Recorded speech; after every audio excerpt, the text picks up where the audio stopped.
Well, we're going to talk a little bit about Joshua today, or more specifically, the first chapter. I want you to see this. Chapter 1, verse 1. Now, after the death of Moses, the servant of the Lord, it came to pass that the Lord, this is God speaking, spoke to Joshua, the son of Nun, Moses' minister. What does it mean to be Moses' minister? Basically, it means he was his servant. This is the guy that contributed to everything Moses did. He's the one that when Moses needed something, Joshua would bring it to him. He's just a servant, okay? Imagine a royalty, okay? Let's pretend like a person is working in the palace of the king. It's just a servant. He just does what he's told to do. That was Joshua, okay?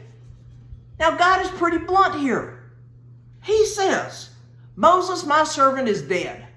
Now, you, therefore, get up, go over the Jordan, you and all this people, to the land which I do give to them, even to the children of Israel. So God is speaking to Joshua.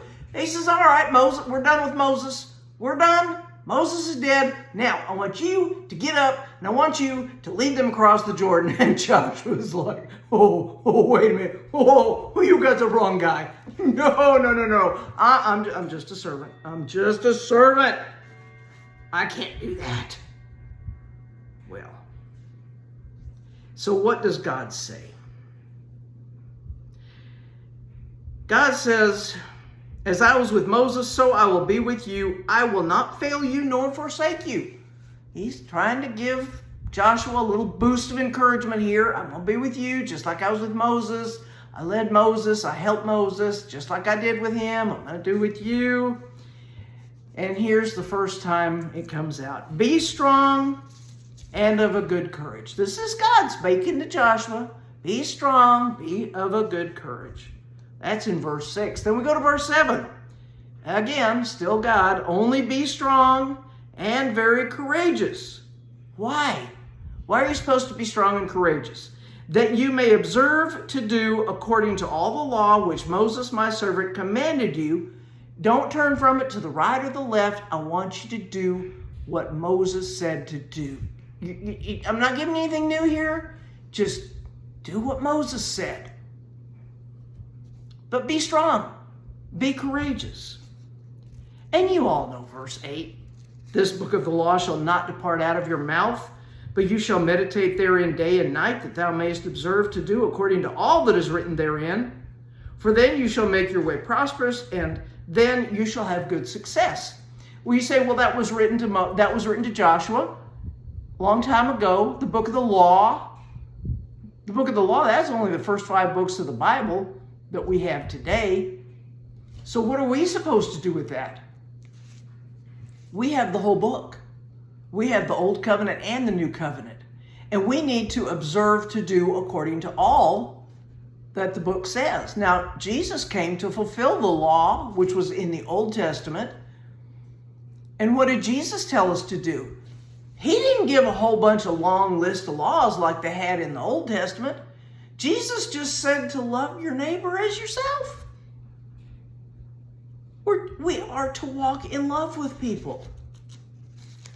That's not in love like a man and a woman, okay? It's just to walk. Be kind. Be generous. Do what Jesus said, okay? But let's continue on here with Joshua. Verse 9. Now remember, verse 6, be strong and courageous. Verse 7, only be strong and very courageous. Verse 9, have I not commanded you? Commanded you? This is what God is commanding Joshua to do this. Be strong and of a good courage. Don't be afraid. Don't be dismayed. For the Lord your God is with you wherever you go. You can't get away from him. He's going to be with you the whole time. And it goes on and it tells Joshua what you're going to do, where you're going to go, etc. And he's been talking. Now Joshua talks to the people. The people talk back to Joshua. What do the peoples say to Joshua? You get down to the end of the chapter. And the people say, whoever that does rebel against your commandments and will not hearken to your words and all that you command him, he shall be put to death. Only, this is the people talking, be strong and of a good courage. Now, I kind of imagine Joshua, now he's a man, and he's not a young man, but God has had to tell him over and over again, be strong, be courageous. He was not a physically weak man. I mean, he did a little bit of fighting after he got across the Jordan, right? So he's not a weak man physically. They're telling him to be strong and very courageous. So maybe he was a little shy. He didn't want to be in the spotlight. He was a man who, when Moses would meet with God at the tabernacle, the tent of meeting, Joshua would be there with him to wait on Moses. But then when Moses would leave the tent, Joshua would stay at the tent. Joshua would devote himself not just to serving Moses. Joshua devoted himself to serving the Lord. He spent time in God's presence. And you know, I have a feeling that Joshua would have much rather just stay in the tabernacle with God. I am content to just stay here in the temple and worship God and be in his presence. I don't want to go out there. I don't want to go around all them people. I don't like crowds. I'd rather just be alone here in the temple. I don't want to go out there with all those people. I don't want to have to lead all those rebellious people that Moses has been dealing with for 40 years. No, God, just let me stay here in the temple. But no, God didn't do that because Joshua had spent time with God. Joshua was able to be obedient to God and go out there and do what you're told. He was able to go out there and be strong emotionally, strong physically, strong spiritually, because he had spent time with God. So how does that relate to our lives now? Well, we need to do what Joshua did. We need to spend time with God, whether that is in church, which, you know, was like the temple back then, praising God with the worship team, serving God in the church, being an usher or a greeter or taking care of the babies, teaching the children, whatever God's called you to do in the temple, in your church, and listening to the Word of God preached. We are to do that. But we are also to spend time alone with God in our own house. Well, you say, well, I'm busy. I've got all this stuff going on. I'm a young mother. I have to take care of my children. I have to do this. I have to do that. I don't have time. We have time for what we make time for. How do I know? Well, when I was raising children, after I got the kids to bed, I would get out my Bible and I would read my Bible. I would spend time with God in the evening. Not as much as I would have liked or maybe how much I should have, but at least I took a little bit of time to spend with God and to read his word. And there are other things that take our time that we could be spending with the Lord. How many hours a day do you spend watching TV? How many hours a day do you spend reading fiction books? Yes, I do read fiction books. How much time do you spend a day talking on the phone, saying nothing? Do you spend time in the shower? Okay? You say you don't have enough time to spend with God. The time you're in the shower, spend it with God. Pray. In the shower. When you're in your car driving, spend time with God. Pray in the Spirit.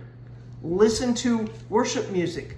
Listen to somebody teaching you something about God instead of listening to talk radio or listening to country music. My dad used to call that crying in your beer music.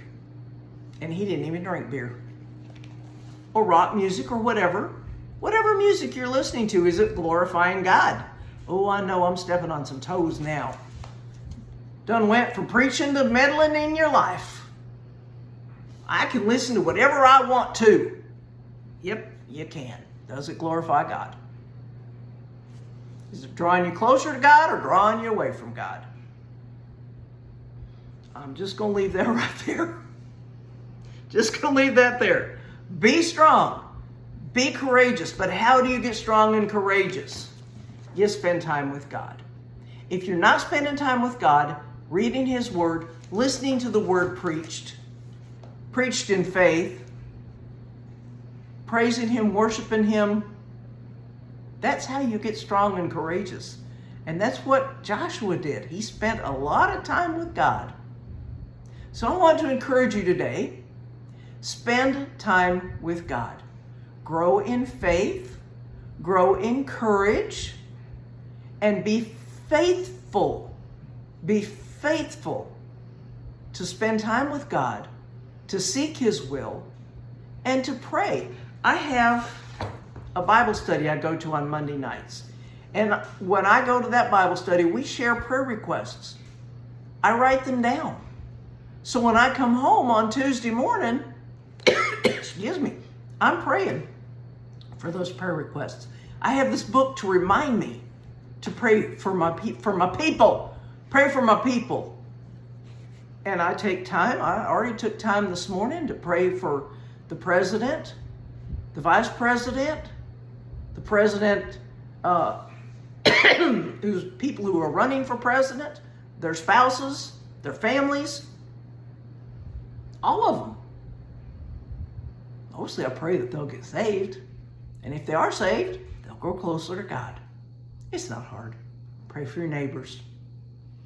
Just take time and seek God. How does He want you to pray for people? Who does He want you to pray for?